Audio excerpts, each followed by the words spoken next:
అందరికీ నమస్కారం. నేను ఈరోజు ఉలవలతో రసం చేయడానికి ప్రయత్నిస్తున్నానండి. దానికోసం ఉలవల్ని బాగా క్లీన్ చేసి ఒక ప్రెషర్ కుక్కర్‌లో తీసుకున్నాను.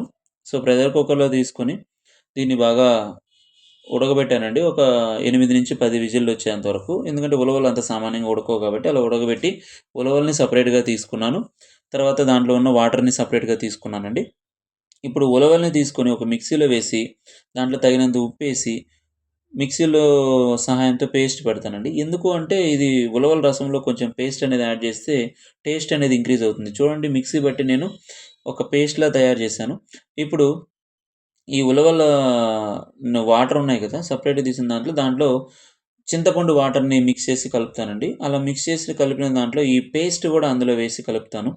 ఎందుకంటే ఈ ఉలవ రసంలో ఇవన్నీ చాలా ఇంగ్రీడియెంట్స్ అండి. చూపిస్తున్నానుగా ఉలవలు, నెక్స్ట్ ఉలవలతో పట్టిన పేస్ట్, ఆనియన్స్ ఇవన్నీ.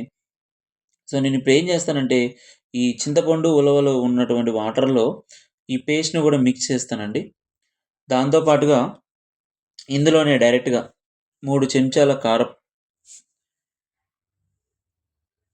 3 చెంచాల కారం, ఒక 3 చెంచాల ధనియా పొడి వేస్తానండి. ఎందుకంటే రసము అనేది కొంతమంది ఏంటి అంటే పోపు చేసినప్పుడు తిరగమాత పెట్టేటప్పుడు వేస్తారు. నేనేంటంటే ఇక్కడే వేసేస్తున్నానండి. ఈ వాటర్‌లోనే కారపొడి, ధనియా పొడి, నెక్స్ట్ పసుపు అన్నీ వేసి ఇందులోనే మిక్స్ చేసేస్తున్నా.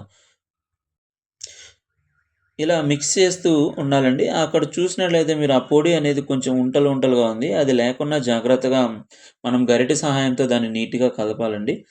ఇలా కలిపితే మనకు అంటే మనం ఎలా అంటే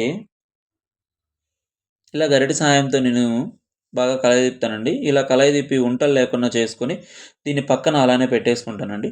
ఇప్పుడు మరొక పానైనా తీసుకోవచ్చు. లేదంటే నేను అదే ఏదైతే ఉడకబెట్టానో అదే ప్రెషర్ కుక్కర్‌లో నేను కొంచెం ఆయిల్ వేసి అందులో కొంచెం ఆవాలు, కొంచెం జీలకర్ర వేస్తున్నానండి. మనకు పోపుకి ఇది ఎంతో ముఖ్యం కాబట్టి. దీంతో పాటుగా కొంచెం తెల్లుల్లిపాయలు, కొంచెం ఎండుమిర్చి గూడా వేస్తానండి. ఎందుకంటే ఈ రసంలో ఎండుమిర్చి అనేది మనకు చాలా బావుంటదండి. ఆయిల్‌లో బాయిల్ చేసిన తర్వాత తినడానికి చాలామంది ఇష్టపడతారు. ఇక్కడ కరివేపాకు, కొత్తిమీర నా దగ్గర లేవండి. దానికోసం నేను స్కిప్ చేస్తున్నాను. మీరు యాడ్ చేసుకోండి. ఇంకొంచెం టేస్టీగా అది రెడీ అవుతుంది. దాంతో పాటుగా ముందుగా కట్ చేసుకున్నటువంటి ఆనియన్స్ చూపించాను గదండీ! ఆనియన్స్ కూడా ఇందులో వేస్తున్నాను. ఆనియన్స్ కూడా వేసి దీన్ని గరిటె సహాయంతో బాగా తిప్పుతానండి. ఎందుకు అంటే మనకు పోపులో వేసినప్పుడు ఇక్కడ చూడండి టమోటా పీసెస్ కూడా నేనేస్తున్నాను. మనకు ఏదైనా తిరగమాత పెడుతున్నాము అంటే మనకి ఇవన్నీ చాలా అవసరం. టేస్ట్ కోసం మనం అన్నీ వాడుతూ ఉంటాం. చూడండి బాగా కొంచెం అవి ఆయిల్‌లో బాయిల్ అయ్యేంత వరకు నేను బాగా వేయిస్తున్నాను. దాంతో పాటుగా మిరియాలు, జీలకర్ర, తెల్ల ఉల్లిపాయ ఏసి కొంచెం దంచి పెట్టుకుంటానండి. రసంలో అది మనకు ఇంపార్టెంట్. ఇవన్నీ బాగా ఏగిన తర్వాత ఇక్కడ ఏదైతే మిక్స్ చేసి పెట్టుకున్నటువంటి వాటర్‌ని నేను అందులో వేస్తున్నాను. బాగా హీట్ చేస్తానండి కొంసేపు. హీట్ చేసిన తర్వాత మనకు పైన తెల్ల బురువులా వస్తది. అంటే అది తాగడానికి దగ్గరగా వచ్చిందని.